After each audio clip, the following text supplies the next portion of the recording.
Buenas gente, bienvenidos. En este vídeo vamos a hablar sobre las tablas de contenido, otro tipo de bloques que podemos encontrar en Notion y básicamente como en el resto vamos a ver qué son y para qué se utilizan, cómo se agregan, cómo se usan y un pequeño bonus con un truco que creo que puede ser bastante útil y desconocido además.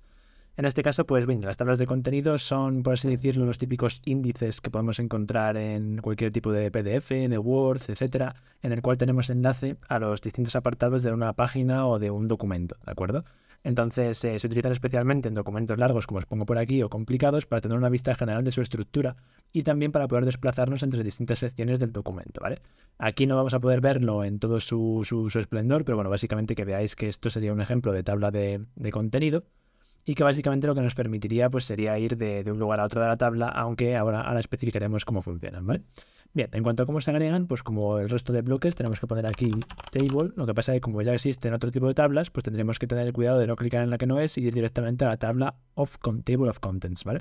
O directamente en vez de escribir tabla, escribir table of y ya tendremos directamente el bloque, ¿vale? Y esto nos genera, como veis aquí, un índice, que es el que teníamos ya puesto aquí a modo de ejemplo, con todos los componentes que son pertenecientes a la estructura del documento, ¿vale?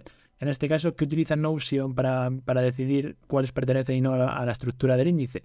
Básicamente los encabezados. Como vemos aquí en el apartado de cómo se usan, lo que yo he hecho aquí es declarar una serie de encabezados, que si os acordáis se hacían, vamos a ponerlo por aquí, con el atajo de poner, por ejemplo, 3 hashtags y un espacio, ¿vale? Y aquí podemos poner apartado nuevo. Y como veis, en directo básicamente se agrega este apartado nuevo a la zona de secciones, ¿vale?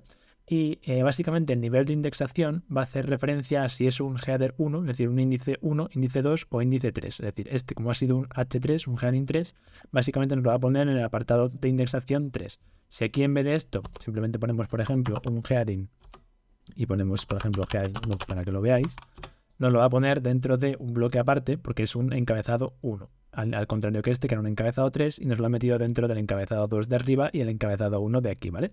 Espero que haya quedado claro, supongo que sí, y si no, bueno, iremos viendo algún otro ejemplo en apartados posteriores del curso. Y también en el apartado este de bonus vamos a ver un pequeño ejemplo de cómo utilizarlo para crear un menú lateral, en vez de tenerlo aquí en el encabezado de una sección, utilizando el uso de columnas, ¿vale? Vamos a hacer uso de lo que hemos visto en apartados anteriores, vamos a poner, por ejemplo, aquí 2 columnas, y en la columna 1 vamos a arrastrar, ¿vale? Para no tener que crear una nueva, vamos a arrastrar el contenido que hemos creado antes de la sección esta de tabla, ¿vale? Y una vez que la tenemos aquí, podemos, por ejemplo, hacer así, que ese es el truco, y desplazarlo para que nos quedase un menú lateral con lo que viene a ser el índice fuera del contenido de la plantilla, ¿vale? Entonces tenemos que jugar un poquito con la distribución de estos elementos para que esta tabla nos quede fuera de la plantilla, pero sigamos pudiendo escribir otros elementos como si fuesen parte de las líneas de texto normales de lo que es el flujo de texto de la plantilla, ¿de acuerdo? Entonces tendríamos aquí simplemente otra línea, etcétera, etcétera, etcétera. Podemos duplicarla si le doy a la tecla correcta, control D.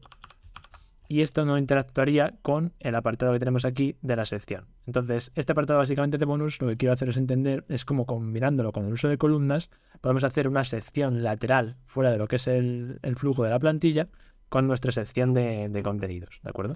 Entonces, lo dicho, en este caso no es muy útil porque lo tenemos todo declarado en el mismo sitio, pero para que os hagáis un ejemplo, si nosotros clicamos aquí en sección 1, pues nos llevaría directamente al apartado este. Si esto, en vez de colocarlo aquí, lo colocamos al principio para que sea más útil y bajamos aquí hasta abajo y clicamos en sección 1, que veáis que nos arrastra hasta arriba y nos coloca en el apartado ese en concreto de la plantilla.